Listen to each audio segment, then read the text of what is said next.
Gospod z vami iz svetega Evangelija po Luku.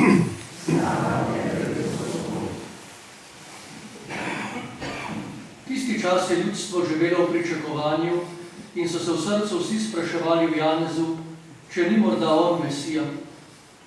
Janez pa je vsem odgovoril: jaz vas kršujem z vodo, pride pa močnejši od mene, in jaz nisem vreden, da bi mu odvezal jermen njegovih sandal.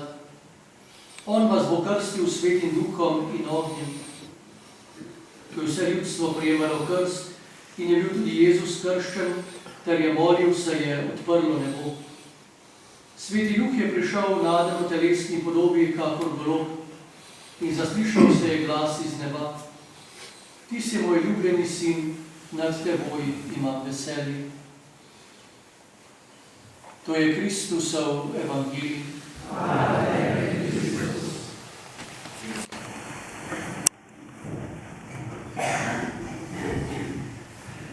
Dragi bratje in sestre, danes obhajamo praznik Jezusovega krsta in s tem tudi vsak izmed nas praznuje to temeljno pripadnost Gospodu.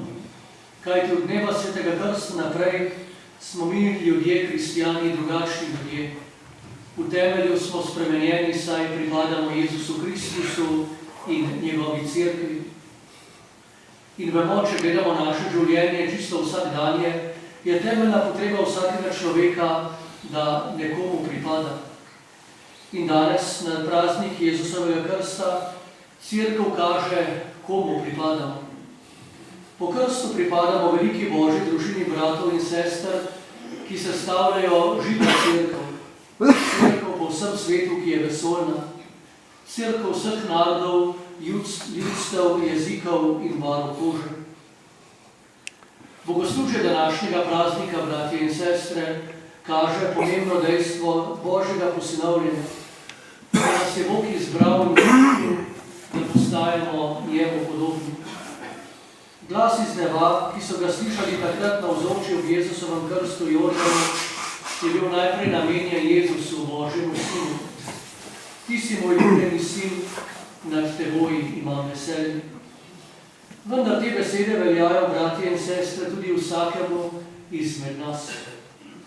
Tega smo bili namreč deležni vsi zakramentom svetega krsta. Takrat se v nas začelo to Božje življenje, ko smo bili obliti s krstno vodo, lahko bi rekli obliti z Božjim odrešenjem, obliti z Božjo ljubeznijo in z Božjo sprejetostjo. Ob tem pa se seveda postavlja vprašanje najprej vsakemu zelo osebno. Ali si upam to verjeti, ali zmorem v svojem življenju, v svojem čutenju sprejeti in dojeti, da sem Bogu resnično pomemben, da me ima rad takšnega, kot sem, tudi mojimi napakami in slabostmi. Seveda se pri napakah in slabosti kot kristjan ne bom ustavil, ampak se bom trudil, da bi živel lepo krepostno življenje, kar je tudi dan svetega krsta v mojem osebnem prizadevanju z Božjo milostjo. Koliko lažje bi bilo verovati, če bi od časa do časa tudi sami zaslišali zelo jasen, konkreten glas iz nebes. Ta bi nam lahko naravnost povedal, kako je z nami in z našim življenjem. Ali ima Bog res nad nami veselje, ali pa morda tako živimo, da ga nismo vredni. Pa imamo namesto tega večkrat tudi zagotovilo, da smo Božji otroci. Bog nam tega kaže vedno znova, da nas je pri krstu izbral za svoje otroke in posinovil in naredil njemu podobne. Svetopismo in nauk cerkve nam tudi zatrjujeta, da po krstu postajamo kristijani po svetem duhu, eno telo, tempelj svetega duha.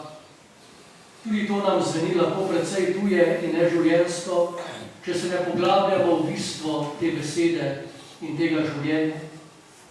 Veliko bolj preprosto, tako si mislimo, bi bilo, če bi vsaj enkrat zares videli svetega duha. Toda sveti duh je v nas in z nami in deluje takrat, ko si sami prizadevamo sodelovati z Božjo milostjo. In namesto odprtih nebes, da bi kar čutili Božjo bližino, saj smo v našem življenju večkrat polni takšnih ali drugačnih dvomov. Kljub krstu smo postali deležni Božjega življenja, se nam včasih zdijo nebesa tako uddaljena ali celo prevečkrat zaprta. Koliko bolj bi bila naša vera, tako si mislimo, resnično trdna, če bi mogli čisto malo poštiliti duhovni nadnaravni svet in videti, kakšno bo naše končno stanje v Božjem kraljestvu. In koliko manj bi bilo nevernih ljudi, tako si tudi sami večkrat mislimo, če ne bi v nebesih samo verovali ali govorili, ampak bi jih mogli vsaj oddaleč videti ali komu tudi pokazati. Toda, bratje in sestre, nebesa so že tu med nami, če Božje kraljestvo in evangelij živimo v resnični polnosti. Vse, kar je Jezus doživljal takrat ob reki Jordanu, se dogaja z nami tudi tukaj in sedaj. Seveda ne na tako viden in na zunaj opazen način z nekim pomembnim dogodkom. A to se je že uresničilo pri našem osebnem svetem krstu. Sveti Duh je prišel v nas, ne da bi se prikazal kakšen golob. In nad vsakim novokrščencem se v nekem smislu resnično odprejo tudi nebesa, saj določenim povabljen, da vanje tudi lahko bi rekli vse to z nami vedno znova dogaja. To, kar se na skrivnostni način zgodi pri zakramentu svetega krsta, se v našem življenju tudi z Božjo milostjo in našim prizadevanjem uresničuje. In to nam, bratje in sestre, sporoča današnji praznik. Sveti krst je sicer enkratni dogodek v življenju človeka, toda pusti sledovi vere. Človek se ontološko ali bistveno spremeni. Nebeški Oče ima veselje nad nami, pa čeprav nam tega na glas ne pove. Kajti krst daje smer našemu življenju in krst nam daje končno tudi poslanstvo.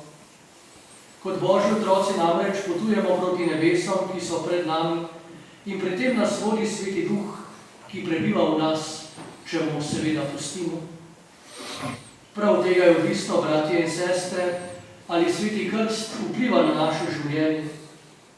In če hočemo, da nam bo krst res nekaj pomenil, oziroma bolje rečeno, da se bodo milosti Svetega krsta tudi kazale v našem življenju, predvsem pa njegovi sadovi, torej potrebujem naše sodelovanje, Gospod, naše odprto srce, ter pridne in delovne roke na vseh področjih našega življenja. To, kar se je Svetim krstom v nas začelo, moramo sami vedno znova sprejemati in potrjevati svojo osebno zvestobo Gospodu. Čeprav smo se enkrat odločili, da postanemo kristjani, moramo to potrjevati v našem vsakdanjem življenju.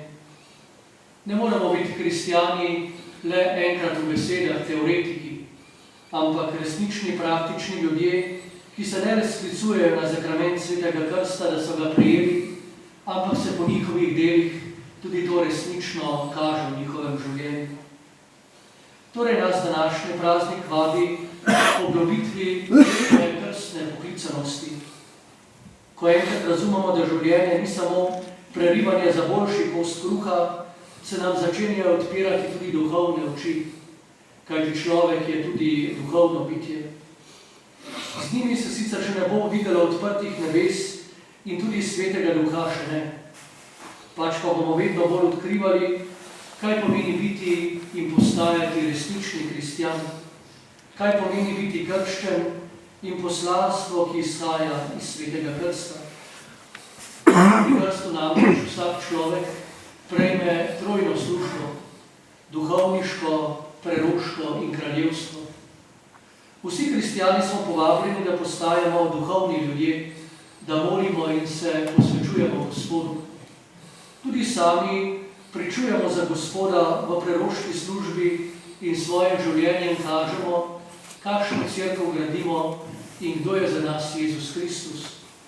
Pa tudi kraljevska služba nam kaže tisto našo izpolnitev, ko bomo nekoč z Gospodom tudi kraljevali. To pa pomeni sklepati vedno globlje prijateljstvo z Gospodom, dokler se nad nami ne odpro nebesa in bomo videli Boga, kakršen je, ker bomo tudi z njim v nebeškem kraljestvu.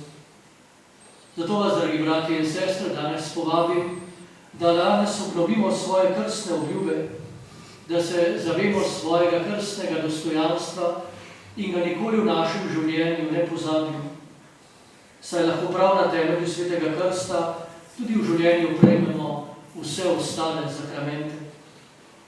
Danes se bomo znova odpovedali hudemu duhu in izpovedali vero v trojedinega Boga.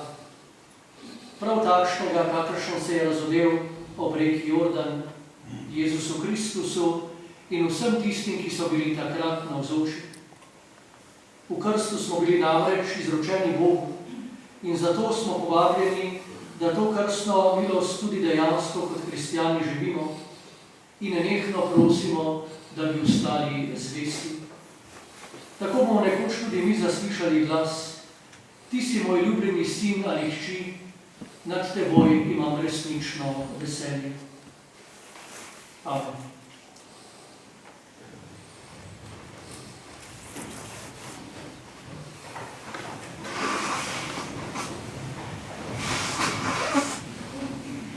Bratje in sestre, z velikonočno skrbnostjo smo bili po krstu pokopali s Kristusom v smrt in živeli Božje življenje.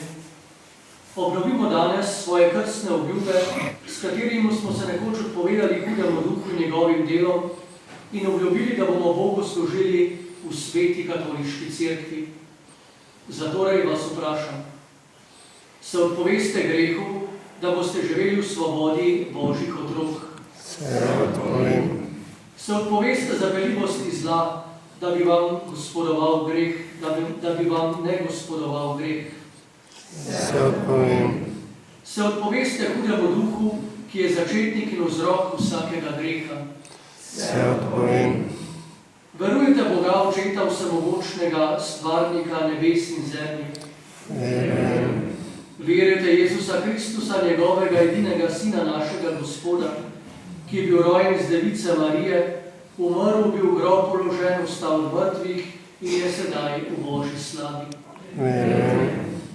Verujete v svetega duha, v sveto katoliško cerkev, občestvo svetnikov, odpuščanje grehov, stajenje mesa in večno življenje? Vsemogočni Bog, Oče našega Gospoda Jezusa Kristusa, nas je prerodil iz vode in svetega duha in nam tudi podelil odpuščanje grehov. Naj nas torej varuje svojo milost v Jezusu Kristusu, našem Gospodu, za večno življenje. Amen.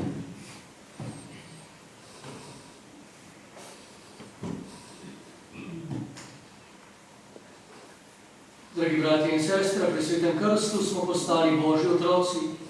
Ko se na praznik Jezusovega krsta zahvaljujemo za dar tega zakramenta, prosimo Gospoda, da bi mu vedno ostajali zvesti.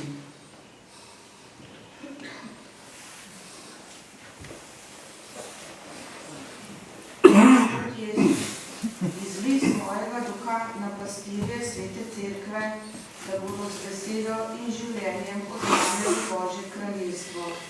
Prosimo, sliši nas.